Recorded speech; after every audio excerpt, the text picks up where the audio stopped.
बिस्मिल्लाहिर्रहमानिर्रहीम। अस्सलाम वालेकुम। मैं गुलफाम चौधरी, आप देख रहे हैं तस्वीर मीडिया। पाकिस्तान में होने वाली कुछ आम तरीन डेवलपमेंट आपके सामने रखनी है। फर्स्ट ऑफ ऑल,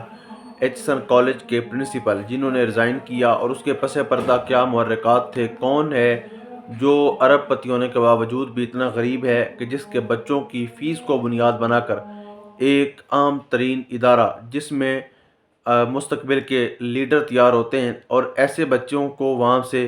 तालीम से आरास्ता किया जाता है जो यकीनन आगे चलकर मुआशरे के अंदर एक मौसर रोल प्ले करते हैं। एचसन कॉलेज के प्रिंसिपल साहब जिनको एक लेटर जारी होता है गवर्नर पंजाब बलीग रहमान साहब की तरफ से, और उसमें हुक्म दिया जाता है कि आज चीमा जो हुकूमती यानी वफाकी वज़ीर हैं उनके बच्चों की फ़ीस आप रिसीव ना करें, उनसे फ़ीस ना लें। तो उसके जवाब में उन्होंने कहा कि ऐसे नहीं हो सकता कि आप इदारों के अंदर सियासी मदाखलत करें, और अगर इदारों के अंदर सियासी मदाखलत जारी रही तो इस तरह से मैं चीज़ों को लेकर नहीं चल सकूँगा। तो उनके ऊपर इतना प्रेशर डाला गया कि एटलीस्ट उनको अपने ओहदे से इस्तीफ़ा देकर घर जाना पड़ा। उन्होंने न सिर्फ इस्तीफ़ा दिया बल्कि मुल्क छोड़ने का भी ऐलान किया। तो ये बड़ी अनफॉर्चुनेट सिचुएशन है। उसके बाद भी जो इंतकामी कार्रवाई का सिलसिला था वो रुका नहीं, बल्कि बलीग रहमान साहब ने मज़ीद उनके ऊपर इन्वेस्टिगेशन खोलने का ऐलान किया है और उनकी तनख्वाह के हवाले से और उनके ऊपर ब्लेम लगाया है कि वो छुट्टियां बहुत करते थे और इस हवाले से वो सूट नहीं कर रहे थे। तो ये कोई भी नहीं बताएगा कि वो किस को सूट नहीं कर रहे थे। ये कोई भी नहीं बताएगा कि जो चंद मफाद परस्त टोला है जो इस मुल्क के सारे वसाइल पर काबिज होने के बावजूद भी, सारे के सारे वसाइल पर कब्ज़ा करने के बावजूद भी उनका पेट नहीं भरता, वो फिर भी इतने गरीब हैं कि अपने बच्चों की फ़ीसें नहीं दे सकते। तो हकीकत कोई नहीं बताएगा। हकीकत के बरक्स बातों को बुनियाद बनाकर उल्टा प्रिंसिपल को ही मुजरम करार दिया जा रहा है। तो किसी भी सोसाइटी के अंदर जब मुअल्लिम, जब उस्ताद इतने गैर महफूज हो जाएं और सियासी इंतकाम की भीड़ चढ़ने लग जाएं, तो समझ लीजिए कि आपका मुआशरा इंतहाई पस्ती का शिकार हो रहा है और मज़ीद होता जा रहा है। तो ऐसी सूरत हाल में इसकी सख्त मजम्मत भी करते हैं और बींगा पाकिस्तानी ये मुतालबा भी करते हैं, अगर इदारों में अच्छे लोग कोई हैं तो इस पर तवज्जो करें, कम अज़ कम तालीमी इदारों को सियासत से दूर रखें और उनके साथ ऐसे जो इंतकामी कार्रवाइयाँ हैं उनसे बचाएं। उसके बाद सवात में एक बड़ी तहरीक का आगाज़ हो गया है। मुराद सईद साहब ने एक स्टेटमेंट दी थी, एक ट्वीट किया था, क्योंकि वो रूपोश हैं, उनको बहुत ज़्यादा लाइफ थ्रेट हैं। तो उन्होंने एक ट्वीट किया था कि सवात से हम एक तहरीक का आगाज़ करने जा रहे हैं और जहाँ जहाँ पर हमारे मैंडेट पर डाका डाला गया उनको हम नहीं छोड़ेंगे, अपना मैंडेट हम वापस लेंगे। एट द एंड वो सवात से आज तहरीक का आगाज़ हो गया है और लोगों ने लाखों की तादाद में निकल कर मुराद सईद के बयानियों को सपोर्ट किया है। लोगों ने लाखों की तादाद में निकल कर मुराद सईद का साथ देने का ऐलान किया है और अनकरीब मुराद सईद भी मंजर आम पर आ जाएंगे। यानी आप देख सकते हैं कि मुराद सईद इमरान खान का एक खिलाड़ी है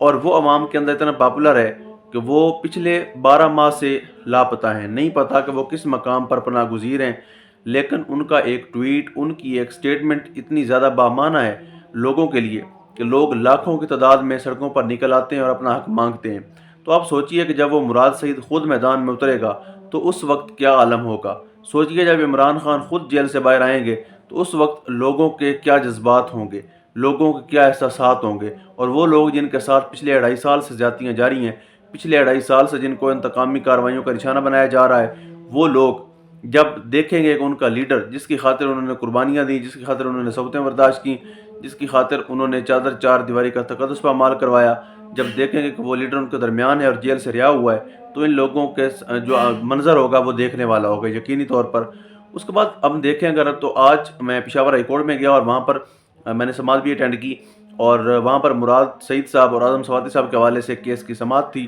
पहली बात तो ये कि जब पता चला कि पेशावर हाई कोर्ट में मुराद सईद साहब अपेयर हो रहे हैं तो वहाँ पर पुलिस की बड़ी तादाद पहुँच गई। लेकिन जो चंद एक सवालात मेरे जहन में चलते रहे वो ये थे कि KPK के अंदर हुकूमत पाकिस्तान तहरीक इंसाफ की है, फिर ये पुलिस किसके हुक्म पर मुराद सईद को गिरफ़्तार करने के लिए यहाँ पर अलर्ट खड़ी है,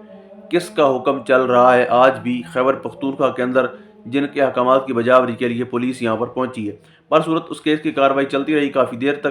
तकरीबन 3 बजे तक, और 3 बजे जो था एटलीस्ट वो आज़म सवाती साहब को भी अहल करार दे दिया गया, सेनेट के इलेक्शन के लिए मुराद सईद साहब को अहल करार दे दिया गया, अज़हर मिशवानी साहब को अहल करार दे दिया गया। अब सोचें कि अगर सेनेट के अंदर اعظم سواتی صاحب جیسی مضبوط آواز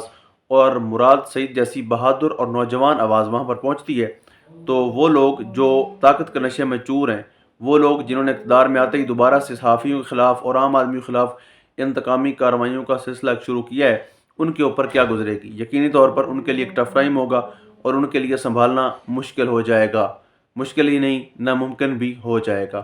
تو اس سچویشن کے اندر مراد سعید کے کاغذات نامزدگی منظور ہونا یہ بھی پی ڈی ایم کے لیے ایک بڑی مشکل کا سبب بن سکتا ہے۔ اس کے بعد عمران خان صاحب کے کیسز کے حوالے سے جو باقی کیسز اڑتے جا رہے ہیں، فیک مقدمات، سائفر کیس وغیرہ وغیرہ، جتنے بھی بوگس مقدمات اڑتے جا رہے ہیں، لیکن ایک القادر ٹرسٹ ٹائپ کا ایک نیا مقدمہ جو تھا ان کے اوپر جاری کروا دیا گیا ہے، دوبارہ سے اس کا ٹرائل شروع ہو چکا ہے۔ یعنی دوبارہ سے عمران خان صاحب کو رہائی میں روڑے اٹکانے کے لیے، ان کو دوبارہ سے جیل میں رکھنے کی ایک بنیاد بنانے کے لیے القادر ٹرسٹ کو مزید دیکھ رہے ہیں کہ تیز کر دیا گیا ہے، اور انفارچونیٹلی اس میں دیکھا یہ جا رہا ہے کہ جس طرح سے لا قانونیت کا مظاہرہ کیا جا رہا ہے، لگتا یہی ہے کہ اس کیس میں بھی کوئی نہ کوئی بڑی سزا سنا کر عمران خان صاحب کو پھنسانے کی کوشش کی جائے گی۔ اور القادر ٹرسٹ اتنا انٹرسٹنگ کیس ہے کہ اس میں جو پیسہ ہے وہ سپریم کورٹ کے پاس ہے، ٹرسٹ چل رہا ہے، سارا کچھ ویسے کا ویسا ہے، صرف عمران خان کو مجرم ڈکلیئر کر کے ان کو فرد جرم لگا کے ان کو جیل میں ڈال دیا گیا ہے۔ تو یہ پاکستان کے اندر قانون ہے، یہ آئین ہے، اور یہ رول آف لا کی جو وائلیشن سرعام ہو رہی ہے اس کو روکنے کے لیے نہ تو سپریم کورٹ ہمیں میدان میں نظر آتی ہے اور نہ ہی کوئی دوسرا ادارہ نظر آتا ہے۔ اب دیکھنا ہے خیر یہ کب تک تماشا چلتا رہے گا اور کب تک ایسے ہی آئین، قانون اور رول آف لا کا مذاق اڑتا رہے گا۔ تو اس سچویشن کے اندر ان کے اوپر نیا مقدمہ بنانا اور مقدمے کی کارروائی تیز کرنا یہ بدنیتی پر مبنی ہے، اور اس پر جو وکیل ہیں پاکستان تحریک انصاف کے، انہوں نے بھی خبردار کر دیا ہے۔ اس کے بعد ہم بات کریں گے 25 مارچ کے حوالے سے۔ آج 25 مارچ تھا اور پاکستان ورلڈ کپ جیتا تھا۔ پاکستان کی ہسٹری میں